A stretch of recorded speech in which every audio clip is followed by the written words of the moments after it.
یک شهروند 45 ساله تاجیکستان روز 16 دکبر در بازداشتگاه مهاجران شهر نوسیبیرسک وفات کرده است.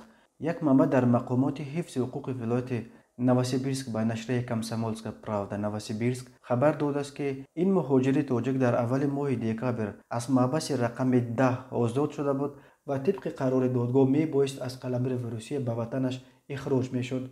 طبق قانونگذاری های امروزه روسیه، شهروندان خارجی را بعد ادای حکمشان و آزادی از زندان به زادگاهشان اخراج میکنند. تا زمان اخراجش این مرد زاده تاجیکستان را در بازداشتگاه مهاجران شهر نوسیبیرسک جای کردند. به گفته منبع کامسомольская правда، وقتی آوردنش به مرکز او از جانب کارمندان طبی معاینه شده بود و کدام شکایتی از وضع سلامتیش نداشت، ولی بعد چند روز او به کارمندان مرکز از درد در ناحیه قفس سینه‌اش شکایت کرد و برایش یاری تعجیلی را دعوت کردند. آن دفعه به طبیبان میسر شده است که او را طبابت کنند، ولی بعد 5 روز 16 دکبر وضع این مهاجر تاجیک دوباره بد شده است و او را به حجره طبی انتقال دادند، ولی این دفعه او را نتوانستند از مرگ نجات دهند. تفصیلات دیگر این حادثه و دقیقاً از چه فهمیدن مهاجر تاجیک روشن نیست. منبع کامسомольская правда نوسیبیرسک گفته است که پلیس این قضیه را تحقیق میکند. هر سال در روسیه به علتهای مختلف بیش از 1000 نفر از مهاجران تاجیک میمیرند.